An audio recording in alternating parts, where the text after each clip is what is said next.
Air is a visual novel produced by Studio Key. The company is most famous for creating Clannad and Little Busters, the classic stories of family and friendship respectively. And while I wouldn't say that Key strictly pumps out masterpieces, they're nothing if not influential. Visual novels would not be the same without Key. I could go on forever about how they shaped the market of visual novels and contributed to their popularity. But more important than any of that, I want to talk about the time that Key transcended itself. Because while something like Little Busters is a classic, Air is the best story I've ever read, and nothing has yet come close to knocking it off that throne. Air is a Galgame separated into 3 heroine routes and 2 true routes that are unlocked after reading through each of the heroine routes. Each route focuses on the homeless drifter Yukito Kunisaki and his relationship to a different girl in a small seaside town he stopped in during his travels. There's Kirishima Kano, the aloof Genki girl, Tono Minagi, the quiet stargazer, and Kamio Misuzu, a childlike girl with no friends. Each route has a number of side characters who help build their respective stories, and superficially, you're probably struggling to understand what's supposed to be special about it. The premise isn't anything that different from any other Galgame. There's a man who, for various circumstances, is in an environment he isn't used to, and the story centers around him finding and falling in love with various girls he meets in this new environment. And yeah, on that level, there's nothing special about Air. But that's because the plot is not what makes Air exceptional. Rather, it's the depth of its themes and the strength of its characters. Air is a story about family. It's about how special it is to be with and understand other people. And this isn't told through a remarkable plot. It's shown through the closeness of its cast. One of the best things Air does right can be understood pretty clearly right as you boot the game. The protagonist Yukito Kunisaki is a real character. Air is the only core Key game, and in fact one of the few Galgame-style visual novels period in which the main character persistently has voice dialogue. This is because the core conceit of these types of stories is usually to leave the protagonist a fairly blank slate. Yukito isn't like that at all, though. From the very start, the audience gets acquainted with the protagonist as a person. Yukito is a sarcastic hobo who has no problem conning children out of their pocket money. He's always been alone and has spent a good chunk of his adult life drifting from town to town, following the vague instruction of his deceased mother. Something that becomes very important in each route is that Yukito doesn't have a place to belong. He literally is homeless. But more than that, he's chasing after a bedtime story about a girl in the sky, because that is at once the only thing connecting him to the only family he ever had, and is also the only thing he really has to hold on to in his life. This lack on the part of Yukito himself is what makes him an interesting character in his own right, and what will go on to make the romance in the story a step above most others. So Yukito takes the bus to a seaside town. He's broke, homeless, and hasn't raked in any money from his only source of income, doing puppet shows with a strange, sort of weak magic that isn't impressive enough to even interest children. But he soon meets people that are willing to help him, and this is where Air starts to get excellent. Yukito finds himself in the care of the Kamio household, after a strange girl named Misuzu offers him a place to stay while he's in town. Branching off this kindness, he proceeds to run into Kano and Minagi, who offer him the same sort of helping hand. Air is a story about family, and I always felt the impact therein more than, say, Clannad. The problem with Clannad is that the message of the story is at odds with the means by which the story is told. Each arc of the heroine routes is ostensibly about a girl and their family, but pasted above that is a romance between the girl and Tomiya, which is disconnected with that idea. Tomiya is not personally involved with the families of these girls, and so the heroine routes feel more like normal love stories with a slight theming of family. Tomiya falls in love with Fuko, but also Fuko needs to be at peace with her sister.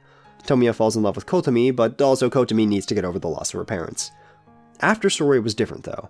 After Story wasn't about Tomiya observing a family or helping someone deal with their family. It was about Tomiya making a family with Nagisa and the Furukawas, and that's where Clannad is at its strongest thematically. This doesn't make Clannad bad, but it made the whole idea of family with regard to the game feel a step removed from the core narrative.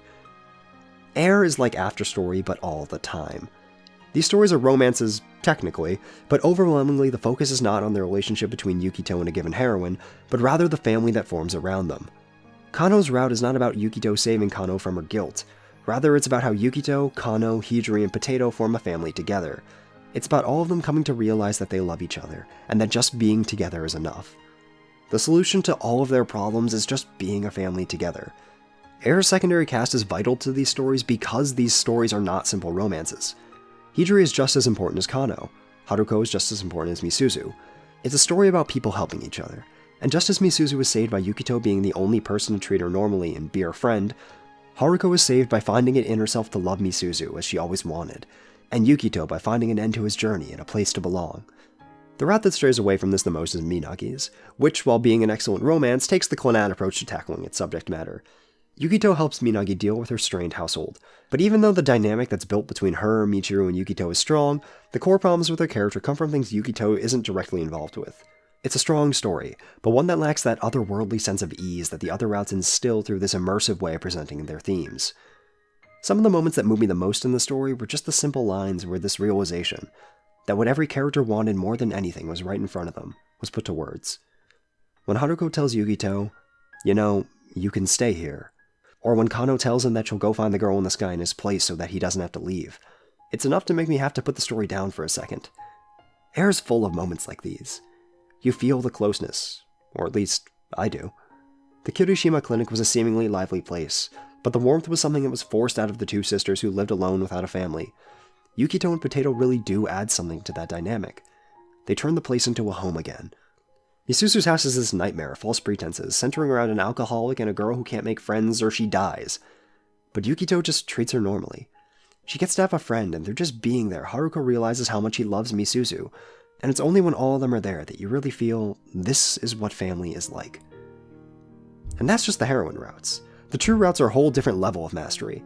Summer and Air are the names of each of the true routes that are only unlocked once you read through the stories of Kano, Minagi, and Misuzu. The Air route is an emotional roller coaster that features one of the best endings to any story I've ever read, and Summer is the single best route of any visual novel ever. Summer cuts away from the narrative to tell a story about three people and how their tragic tale sets the stage for the heroine routes. There's more in the way of plot in the Summer arc, but the focus and depth of the characters is even better than before. Ryuya, Uraha, and Kana feel as much a family as Yukito, Haruko, and Misuzu, and the unraveling of this family tears at my heart in a way unlike other media. Summer is not about the samurai Ryuya taking the winged girl and her retainer to her mother. It's a conversation on a quiet night when Kana asks, "Do you think I'm strange?" And Ryuya responds, "No more than I." And for the first time in her life, she's treated like a normal person. It's Uraha saying it's almost like we're a family, days before Kana dies. And when she does, you feel that too. Ryuya and Uraha don't collapse though, and that's another beautiful thing about Air. The ending might not be perfectly happy, but there's hope buried within the sadness, and the sadness does not crush you. And while I could talk about Air for literally forever, that'll be the last subject of the day. The end. Air has a bittersweet end. It is in fact the only core key game without a perfectly happy ending. Misuzu dies, Yukito dies, Sora flies off into the sky, and Haruko is left alone. On paper, it's crushingly sad, and in fact, it is one of the most gut-wrenching scenes I've ever read. As Natsukage becomes Geniro, only to turn into Aozora as Hisakawa Aya gives one of the best vocal performances I've ever heard as Haruko, it's impossible for me not to cry. But as we've learned, what seems true on paper is often quite deceiving. Misuzu dies happy, knowing at the end of her life she finally got to make a friend in Yukito and in Sora, and Haruko really did love her more than anything in the world. Yukito happily gives his life so that Misuzu wouldn't have to be alone. Haruko learns that giving another person that paradise, that forming a family and taking care of someone is the greatest happiness in the world. And so the ending is actually overwhelmingly happy. Or perhaps just hopeful.